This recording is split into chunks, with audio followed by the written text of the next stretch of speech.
Assalamualaikum warahmatullahi wabarakatuh. Halo semuanya, perkenalkan nama saya Haira Anya Lutfi dari absen 21. Perkenalkan, nama saya Azra Minerva dari absen 4. Halo, perkenalkan nama saya Karisa Zira Rahmani dari absen 7. Nama saya Daro Mozara dari absen 8. Halo, perkenalkan nama saya Deca Primelia Antika dari absen 9. Halo semuanya, perkenalkan nama saya Dian Herlina dari absen 11. Perkenalkan, nama saya Fatimah Zapermana dari absen 16. Nama saya Margita Rahayu dari absen 23. Saya Nur Fajar Wanasa Putra dari absen 28. Perkenalkan, nama saya Raisa Naya dari absen 29. Dakwah Islam periode Prawali Songo. Dalam buku The Golden Cornice, Studies in the Historical Geography of the Malay Peninsula Before AD 1500, karya P. Whitley, Islam masuk ke Indonesia pada abad pertengahan, yaitu abad ke-7. Dan yang paling awal menyebarkan ajaran Islam ke tanah Jawa adalah para pedagang Arab melalui jalur perdagangan dengan Nusantara jauh sebelum Islam. Pada abad ke-7, di masa kekuasaan Ratu Simha di Kerajaan Kalingga yang terkenal keras dengan penegakan hukum, datangnya para pedagang Arab diberitakan cukup banyak oleh sumber-sumber dari dinasti Tang di Cina. Dalam Islam Comes to Malaysia, S.Q. Fatimi menuliskan bahwa pada abad ke-10 Masehi telah terjadi migrasi keluarga yang berasal dari bangsa Persia, dan di antara migrasi keluarga-keluarga tersebut yang terbesar adalah sebagai berikut. Yang pertama, keluarga Lor, yaitu keluarga yang datang ke Nusantara pada Raja Nasiruddin bin Bad yang memegang pemerintahan di wilayah Lor, Persia pada tahun 300 Hijriah sampai dengan 920 Masehi. Keluarga Lor ini tinggal di Jawa dan mendirikan sebuah perkampungan dengan nama Loran atau Leran, yang artinya tempat tinggal orang Lor. Yang kedua, keluarga Jawani. Keluarga Jawani adalah keluarga yang datang pada zaman Jawani Al-Kurdi yang memerintah Iran pada kurun waktu tahun 301 Hijriah sampai dengan 913 Masehi. Keluarga ini menetap di Pasai, Sumatera Utara. Keluarga inilah yang menyusun Khat Jawi, yang artinya tulisan Jawi yang diambilkan dari dai nama Jawani, Sultan Iran waktu itu. Keluarga Syiah yaitu keluarga yang datang ke Nusantara pada masa pemerintahan Ibnu Daulah bin Hasan bin Buai Adailami pada kurun waktu 357 Hijriah atau 969 Masehi. Keluarga ini tinggal di bagian tengah Sumatera Timur dan mendirikan perkampungan dengan nama Siak, yang kemudian berkembang menjadi negara Siak. Yang keempat, keluarga Rumah, yaitu keluarga yang datang dari Puak Sabantaro yang menetap di utara dan timur Sumatera. Penulis-penulis Arab kemudian memberikan sebutan untuk pulau Sumatera, yaitu Rumi, Arumi, Lamri, atau Lamuri. Islam mulai diperkenalkan di Nusantara sejak abad ke-7 oleh pedagang Arab. Namun, penyebarannya berlangsung lambat dan mengalami penolakan dari penduduk setempat. Baru pada abad ke-15, melalui dakwah Wali Songo yang mengintegrasikan Islam dengan budaya lokal, agama ini diterima secara luas.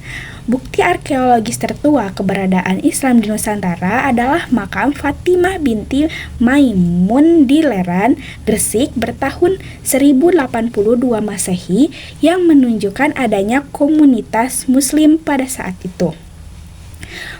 Pada abad ke-14, Syekh Maulana Malik Ibrahim datang ke Gresik membentuk komunitas Muslim, mendirikan masjid dan berdakwah hingga berpindah ke desa Sawo.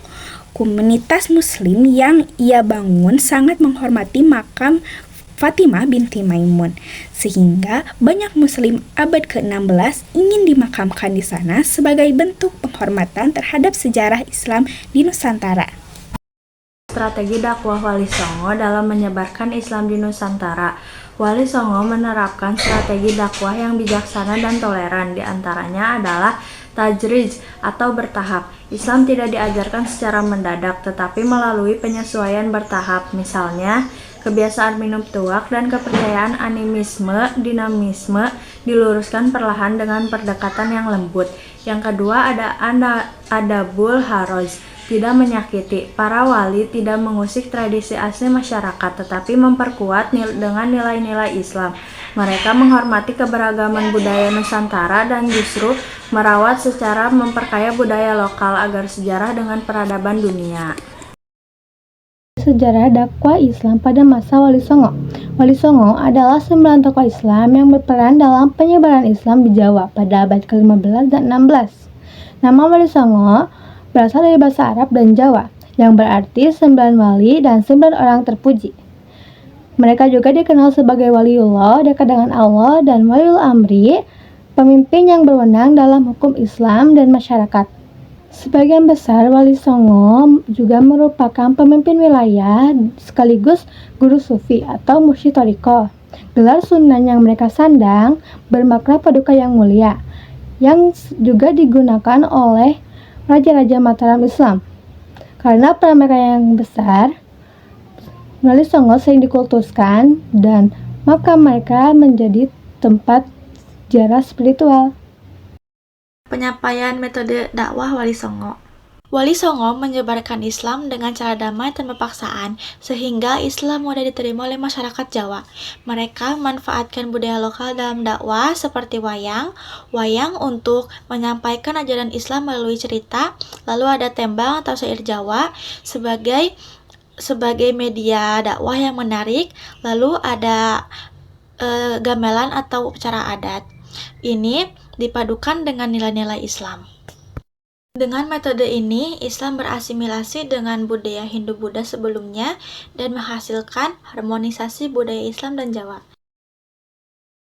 Wilayah dakwah Wali Songo menyebarkan Islam di berbagai wilayah, termasuk Cirebon, Demak, Kudus, Muria, Surabaya, Tuban, Gresik, dan Lamongan. Mau tahu siapa saja Wali Songonya? Yuk simak nyanyi setelah ini. 9 Wali Songo. Sunan Gresik Maulana Malik Ibrahim, Sunan Ampel Raden Rahmat, Sunan Giri Muhammad Ainul Yakin, Sunan Bonang Maulana Makdum, Sunan Raja Raden Qasim, Sunan Kalijogo Raden Syahid, Sunan Muria Raden Umar, Sunan Kudus Jabar Sodik, Sunan Gunung Jati Syarif Hidayatullah. Para Wali Songo menyebarkan ajaran agama Islam di Nusantara dengan cara damai, dan juga mereka menyesuaikan diri dengan kebudayaan setempat. Ada beberapa metode dakwah yang dilakukan oleh mereka.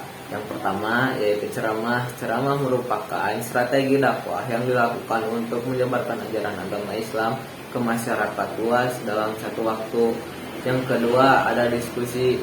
Wali Songo memberikan ruang diskusi untuk masyarakat supaya bisa lebih mengerti tentang ajaran-ajaran agama Islam.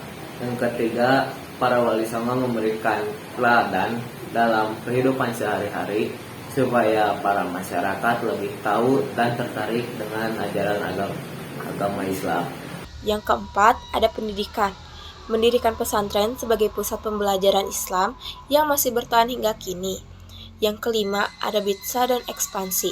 Beberapa Wali Songo mengirim utusan ke berbagai daerah seperti yang dilakukan Sunan Giri ke Madura dan Ternate untuk mempercepat penyebaran Islam. Yang keenam, ada kesenian, memanfaatkan wayang, gamelan, dan budaya lokal dengan menyisipkan nilai-nilai Islam agar lebih mudah diterima masyarakat. Yang ketujuh, ada silaturahmi, menjalin hubungan baik dengan masyarakat dengan pendekatan yang lembut dan penuh adab. Metode dakwah ini berbasis ajaran Sufi dan teologi Asy'ariyah yang menjadikan Islam berkembang pesat di Nusantara dan melekat dalam kehidupan masyarakat.